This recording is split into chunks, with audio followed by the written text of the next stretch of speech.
Hello and welcome. My name is Jacqueline Pollauf, and I'm so pleased that you're joining me today for the fourth and final concert in my Fall Online mini concert series. So today I'll be playing the music of J.S. Bach. I'm going to be performing 4 pieces. I will announce them throughout the program and talk a little bit about each one. But the program is also listed down in the description below this video if you'd like to look at it there. And the concert will last about 30 minutes, and then at the end of it, I will stay around if anybody has any questions that they would like to ask me at that point. The chat is also open, so if you want to say something in the chat, feel free. I cannot see it very well from here, so I will have to look and see what you're saying later, but that's great. Feel free to chat. So, if you attended last month's program, it was a program of the transcriptions of Marcel Grandjany. And today's program has some overlap to that, because today I'm going to be playing all pieces by Johann Sebastian Bach, but Bach did not write for the harp specifically, so they are all transcriptions, and a couple of them, in fact, were done by Marcel Grandjany. And Bach had an interesting relationship to transcriptions. He was writing kind of in a more free way when it came to instrumentation. So some of the music that he wrote was not written for a specific instrument at all. Other music he did write for specific instruments, but he himself made transcriptions. And since his time, many musicians have transcribed his music for all sorts of instruments. I think Bach's music is extremely well suited to transcriptions, and I think a lot of it works really beautifully on the harp. I wanted to start with 2 pieces from Bach's Violin Partita No. 1. So this is quite interesting because it was written for solo violin, and to transcribe from a single line instrument to an instrument with a lot more notes at its disposal like the harp is a bit of a jump. And Grandjany did this transcription, and he really kind of filled out the piece and added a lot of his own touches. So it's a fairly free transcription. The first piece is the Sarabande, which is a slow dance in 3. And then the second piece is the what Bach called the double. So it's like a variation on the Sarabande. It uses the same underlying harmonies and everything, but it's a very different feel. So the first one has a lot of big chords, uses the low registers of the harp a lot. And then the second one is a very quick movement with all of these fast-moving triplets throughout it. So they both have very different feels. And as I said, this transcription was done by Grandjany. Grandjany really liked Bach, and actually it comes from an entire book of Bach transcriptions that Grandjany did. So here is the Sarabande and Double from Violin Partita No. 1 by J.S. Bach, transcribed by Marcel Grandjany.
All right. So the next piece I wanted to play for you is actually a lute suite that Bach wrote in the key of E minor, and it has here been transcribed for the key of E flat minor. It is written at a time when Bach was writing several pieces for solo lute. And this particular piece is quite interesting because many people believe that he actually intended it for a pretty rare instrument called a lute harpsichord.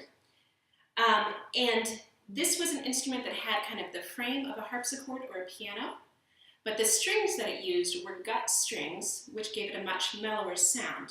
And of course on the harp we frequently use gut strings, so I think that instrument really suits well to translate to the harp.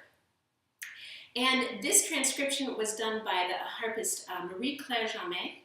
She is a current French harpist, born in 1933, and her father was Pierre Jamet, who was also a harpist. Pierre Jamet taught at the Paris Conservatory for many years, and he in fact was a student of Alphonse Osselman. And the first concert I did back in September featured the music of Alphonse Osselman, and in that I talked a lot about the French harpists and the tradition to the Paris Conservatory.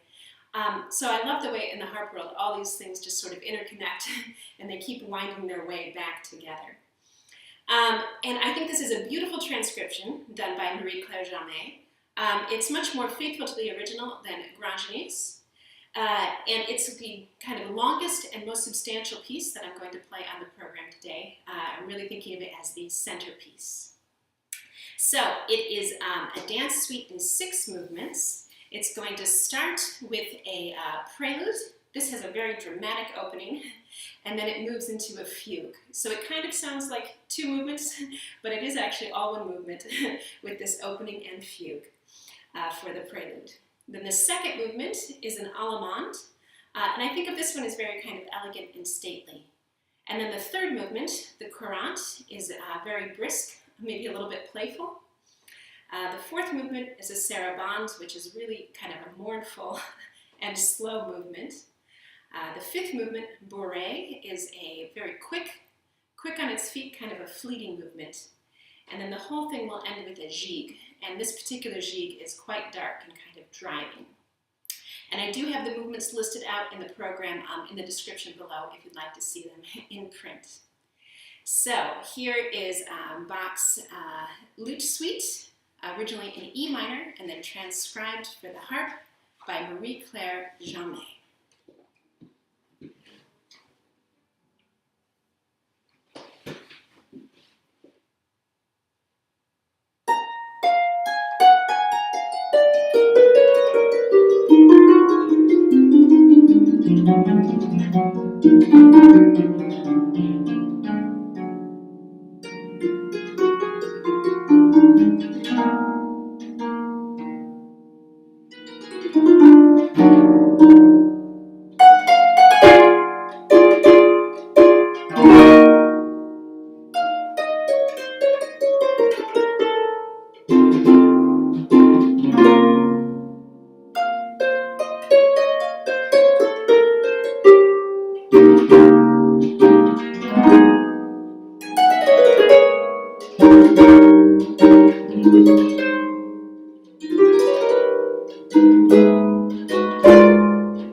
So,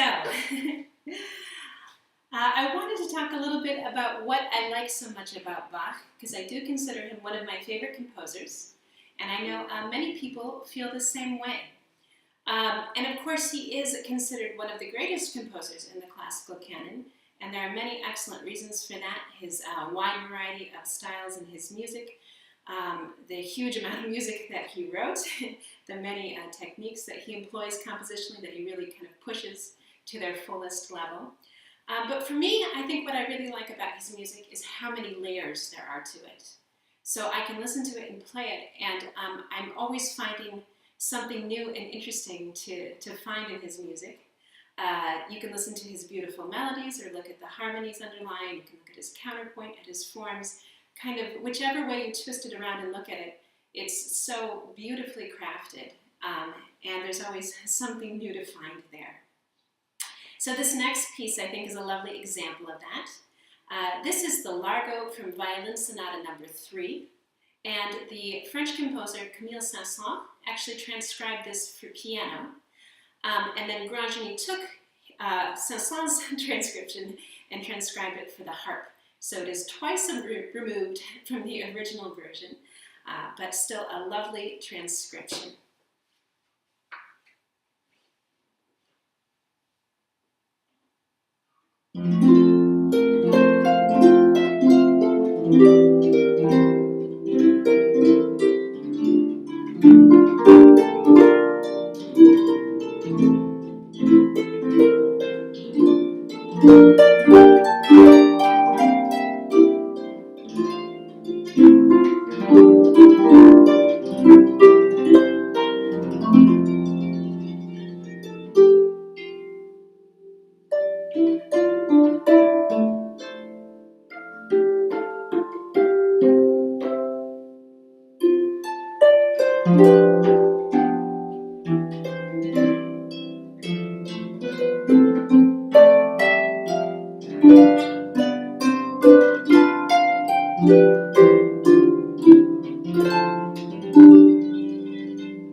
So I just have one piece left to play today. It's a very famous piece that I'm sure you'll all recognize. This is Bach's Jesu, Joy of Man's Desiring, which comes from one of his cantatas, so it's just sort of taken out of that, but this is by far the most famous part of it. And it's a little bit of a simpler arrangement than some of the other things I've played today, but I thought it would be a lovely way to end the concert and kind of send you all off into the rest of your days, and also the holiday season.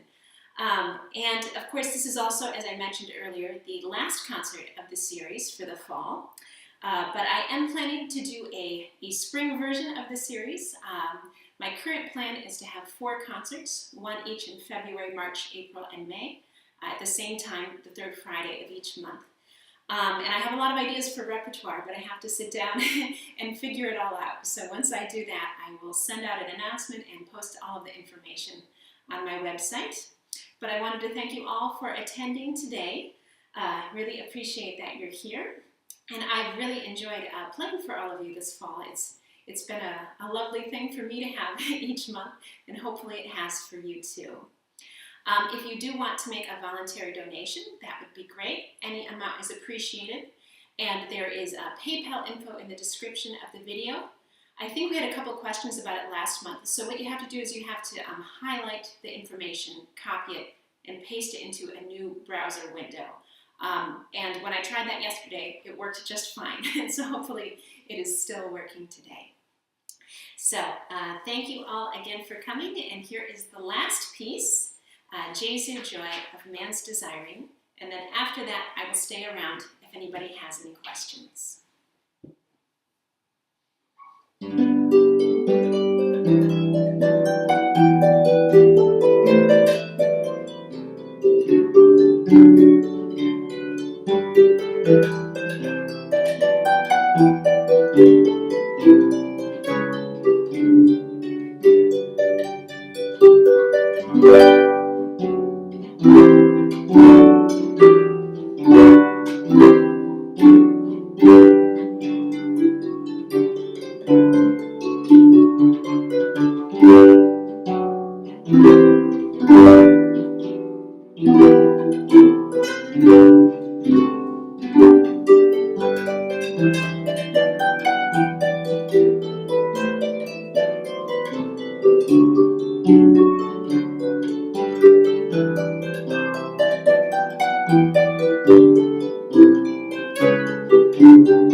All right, thank you all for coming.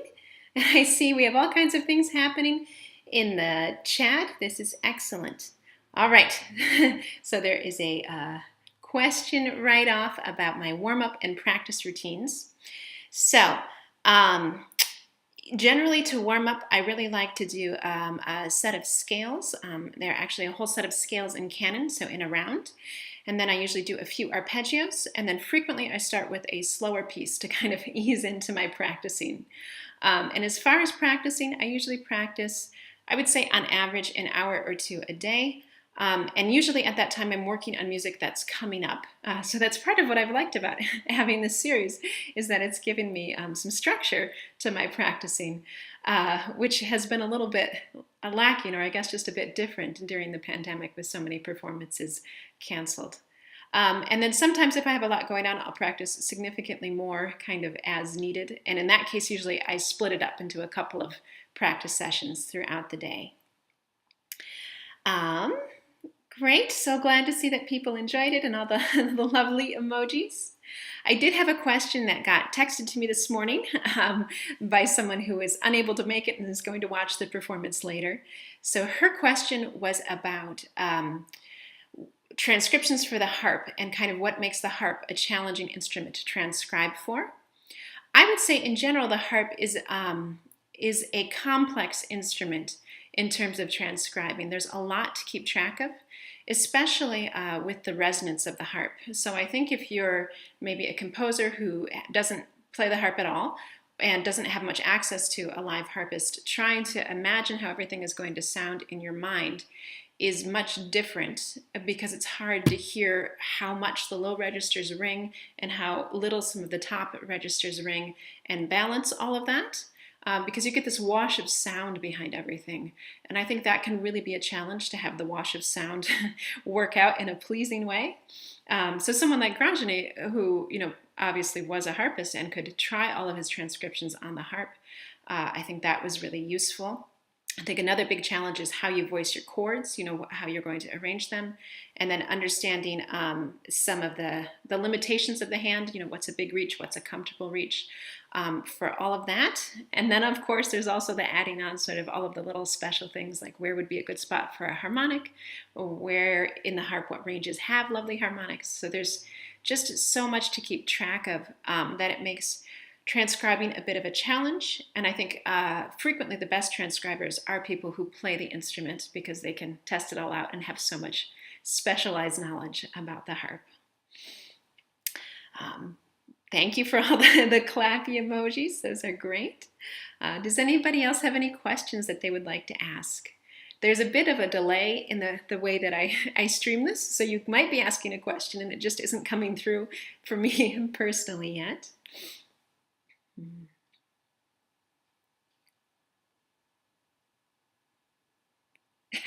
All right, so we have a question from Stephen about Jesu, joy of man's desiring.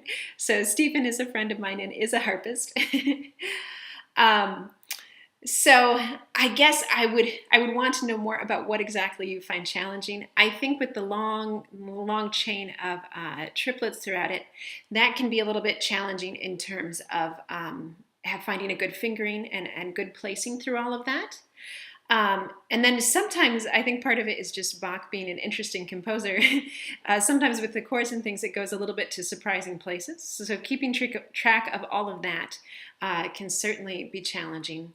I know that when I was younger and I learned the piece, I think I learned it maybe in high school, I really liked the main part, but when it went to the contrasting B section and it goes to the minor section, I found that quite challenging because it was just so different. Okay, yes, the triplets and the fingering. Yeah, so I think first I would probably check to make sure you've got a really good fingering.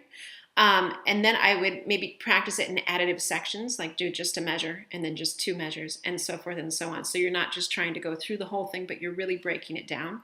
You could also start at the end of the triplet section, just do the last measure and then back up progressively. I think that would be a great way to tackle it. Oh, Mark, what a lovely comment. I'm so impressed that you made an arrangement of the lute suite for such an interesting combination of instruments. I would love to hear it. So yeah, if you have a recording or something, maybe you could send it along. But that sounds really beautiful.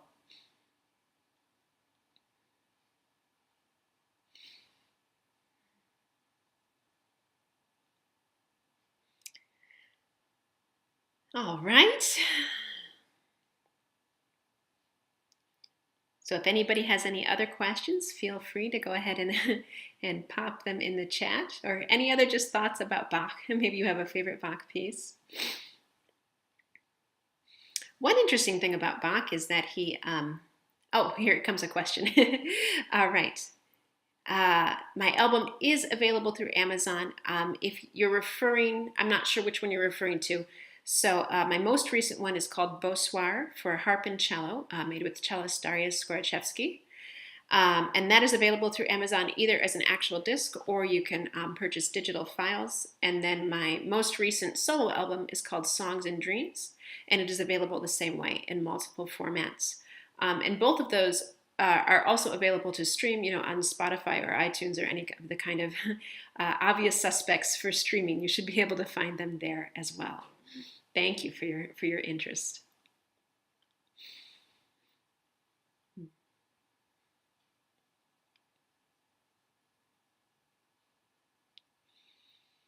Well, it's lovely to see so many people here. Some of these people are people that I haven't seen for a while, so it's great to see you on there, and other people I do not yet know. And great to see that people are from all over too. That's very exciting. I'm just gonna scroll through and see what else people were saying earlier. Oh, we have a non-paid spokesperson. That's very nice of you to put in a little advertisement there. Yeah. Excellent. All right, there's a question about Christmas Eve. So I will not be playing on Christmas Eve itself, although I did do some recording for a church in Baltimore the other day, and they're going to then broadcast that on Christmas Eve. So in a way, it's kind of nice because I will get to be home and all nice and cozy on Christmas Eve. But the harp playing will still be out there, and I think probably that's the case for many harpists. Oh, and now we have a question about buying my album in vinyl. I would love to have my album available in vinyl. It is not that way yet. That's something that I haven't really explored. Oh, I might sneeze. Excuse me. I can feel the sneeze coming out in there. All right. That isn't something that I haven't, so let me recap. I have not yet explored how to make an album in vinyl. I believe it's a little bit complicated, but it's definitely something that I would be interested in. And I find the whole trend toward vinyl in general quite interesting right now, that more and more artists are releasing that way. So I will look into it. All right, we have a question about repertoire for a teenage harpist. That's great that you started playing. I hope it's going so well. I would be happy to make some suggestions, but it would be useful to know maybe sort of what sorts of things you're playing right now. So if you want to send me an email, my email is listed on my website, jpharp.com, and just tell me a couple of the pieces that maybe that you've played recently and that you really like. I'll write back and I'll make some specific suggestions based on that. We have a comment from the non-paid spokesperson. I'm so glad that you've been enjoying my channel and finding it to bring serenity. That's excellent. And then a question about the most challenging piece that I play. I think some of the contemporary music is probably the most challenging. The piece that comes to mind right off the top of my head is Berio's Sequenza. Berio wrote a whole set of sequenzas. They're solo pieces for all these different instruments, and he included the harp in that, and that is really quite something, that piece. I haven't played it in a while. Maybe I should get out my music and see how it looks.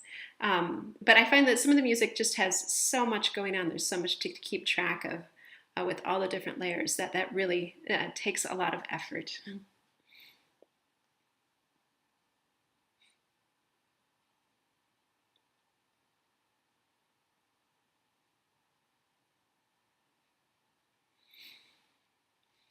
All right. Well, I wanted to thank everyone again so much for coming and for all your great questions. That's excellent. I hope you all enjoyed the performance. And as I mentioned earlier, I'll put out an announcement fairly soon about what will be coming in 2021. So happy holidays to everyone. I hope you get to enjoy the holiday in some way or another. And that hopefully you find some respite during this season. So thank you all so much. Goodbye.